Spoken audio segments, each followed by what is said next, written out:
प्रिय विद्यार्थियों नमस्कार। हिंदी की आज की 10वीं की कक्षा में एक बार फिर आपका स्वागत है। बच्चों, आज मैं आप लोगों को 3 अनुच्छेद समझाने जा रही हूँ। पहले ये जानते हैं कि आखिर अनुच्छेद लेखन क्या है। अनुच्छेद लेखन गद्य की एक विधा है जब किसी सूक्ति, विचार, घटना, दृश्य अथवा विषय को संक्षिप्त किंतु सुसंगठित एवं सारगर्भित ढंग से लिखा जाता है, उसे अनुच्छेद लेखन कहते हैं। बच्चों, इसका अर्थ यह है कि जब किसी घटना को, किसी दृश्य को, किसी विषय को संक्षिप्त करके मतलब थोड़ा छोटा करके सुसंगठित यानी अच्छी तरह से शब्दों में पिरोकर और उसका कोई अर्थ निकले इस ढंग से लिखा जाता है तो उसे हम लोग अनुच्छेद लेखन कहते हैं। अंग्रेजी में इसे पैराग्राफ राइटिंग कहा जाता है। ये समझते हैं कि अनुच्छेद लेखन में ध्यान देने योग्य बातें कौन सी हैं। तो बच्चों, अनुच्छेद लेखन में शुरू से अंत तक एक ही अनुच्छेद लिखा जाता है। भूमिका या उपसंहार की आवश्यकता नहीं होती, जैसा कि हम लोग निबंध में लिखते हैं कि पहले भूमिका देते हैं, अंत में उपसंहार देते हैं, पर इसमें इसकी जरूरत नहीं है। शब्दों की सीमा के अनुसार अनुच्छेद लिखा जाए, यानी अगर आपको प्रश्न में कोई शब्द सीमा दी गई है कि 300 शब्दों में लिखो तो आपने उसी के अनुरूप लिखना है। अनावश्यक विस्तार नहीं, यानी हमें अनुच्छेद का ज्यादा विस्तार नहीं करना है, उसे ज्यादा बड़ा नहीं करना है। एक वाक्य का दूसरे से संबंध जरूर होना चाहिए। भाषा विषय के अनुसार होनी चाहिए, यानी जिस तरह का विषय दिया गया है उसी के अनुरूप भाषा का इस्तेमाल करें। अनुच्छेद के विषय सरल और रुचिपूर्ण होने चाहिए और उसी के अनुसार आप अनुच्छेद लिखें। हर बात व्यवस्थित एवं क्रमबद्ध होनी चाहिए, यानी जिस चीज की जहां पर आवश्यकता है उस चीज को, उस वाक्य को वहीं पर इस्तेमाल करें। आइए आज का पहला अनुच्छेद समझते हैं। मेरे जीवन का लक्ष्य, यानी आपके जीवन का लक्ष्य क्या है, आप जीवन में क्या बनना चाहते हैं, उस पर आपने एक अनुच्छेद लिखना है। मैं अब 10वीं कक्षा में पढ़ रहा हूं। मैंने अपने जीवन का लक्ष्य निर्धारित कर लिया है, यानी चुन लिया है। मैं बड़ा होकर एक सैनिक बनकर देश की सेवा करना चाहता हूं। प्रायः अखबारों, रेडियो व टेलीविजन के माध्यम से पाकिस्तान की ओर से भारत में आतंक फैलाने की घटनाएं पढ़ने सुनने को मिलती हैं। बांग्लादेश से भी भारत में घुसपैठ होती रहती है। चीन ने पहले ही भारत का एक बड़ा भूभाग दबाकर रखा है और अब भी उसकी नीयत भारतीय जमीन पर कब्जा करने की रहती है। हमने अंग्रेजों से एक लंबी गुलामी के बाद बड़ी कुर्बानियां देकर आजादी प्राप्त की है। इसे कायम रखना प्रत्येक भारतवासी का कर्तव्य है।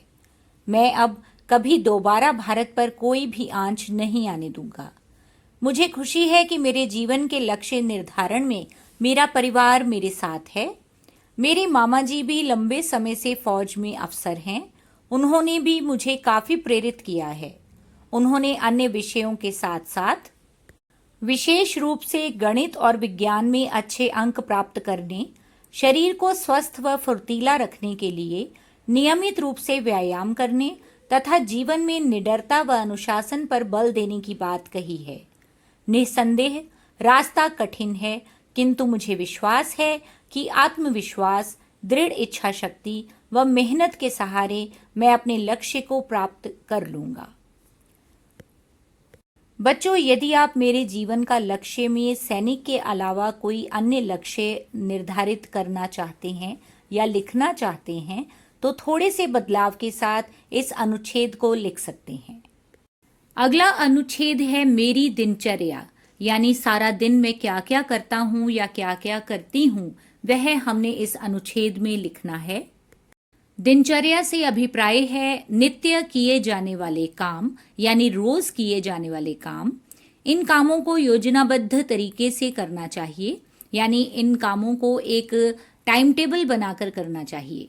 मैंने अपनी पढ़ाई, व्यायाम, खेलकूद, मनोरंजन व विश्राम आदि के आधार पर अपनी दिनचर्या बनाई हुई है। इसी के आधार पर मैं दिन भर काम करता हूँ। मेरा स्कूल सुबह 8 बजे लगता है, किंतु मैं सुबह 5 बजे उठकर पहले अपने पिताजी के साथ सैर को जाता हूँ। कुछ व्यायाम भी करता हूँ। घर आकर नहा धोकर थोड़ी देर पढ़ता हूँ, क्योंकि इस समय वातावरण में शांति होती है तथा दिमाग ताज़ा होता है। नाश्ता करके मैं सुबह स्कूल चला जाता हूँ। स्कूल से छुट्टी के बाद खाना खाकर मैं पहले थोड़ी देर आराम करता हूँ। मुझे फुटबॉल खेलना बहुत अच्छा लगता है, इसलिए मैं शाम को 1 घंटा फुटबॉल खेलता हूँ। मैं खेलने के बाद घर आकर स्कूल से मिले होमवर्क को करता हूँ। होमवर्क करने के बाद मैं कठिन विषयों का अभ्यास भी करता हूँ। इसके बाद मैं लगभग आधा घंटा टेलीविज़न पर अपना मनपसंद चैनल देखता हूँ। फिर खाना खाकर थोड़ी देर सैर भी करता हूँ। तत्पश्चात यानी उसके बाद सरल विषयों का भी अध्ययन करता हूँ। मैं रात को सोने से पहले प्रभु का स्मरण करता हूँ और सो जाता हूँ। इस दिनचर्या से मेरा जीवन नियमित हो गया है। तो बच्चों, मेरी दिनचर्या में आपने दिन भर क्या क्या काम किया उसे यहाँ पर लिखना है, और इसके लिए आप अपने रोजाना जीवन में जो कुछ करते हैं वह भी यहाँ पर लिख सकते हैं।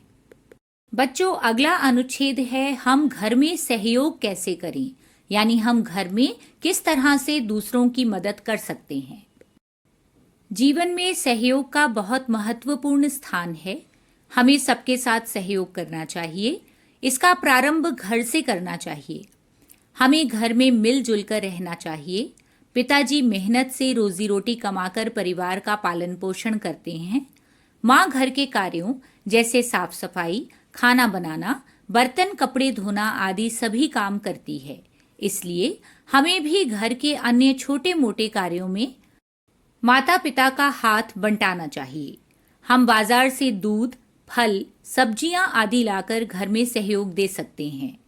बिजली, पानी और टेलीफोन का बिल समय पर जमा करवा सकते हैं। घर में उचित जगह पर चीजों को रखकर, खाना परोसकर, खाने के बाद खाने के टेबल से बर्तन उठाकर रसोई घर में रखकर, छोटे भाई बहनों को पढ़ाकर हम घर में एक दूसरे को सहयोग दे सकते हैं। घर के छोटे सदस्य बगीचे में लगे पौधों को पानी देकर, इधर उधर कागज न फेंककर तथा खिलौने आदि से खेलने के बाद उन्हें समेटकर सहयोग दे सकते हैं। घर में किसी के बीमार पड़ने पर उसकी दवाई का प्रबंध करके तथा उसकी सेवा करके भी हम सहयोग कर सकते हैं।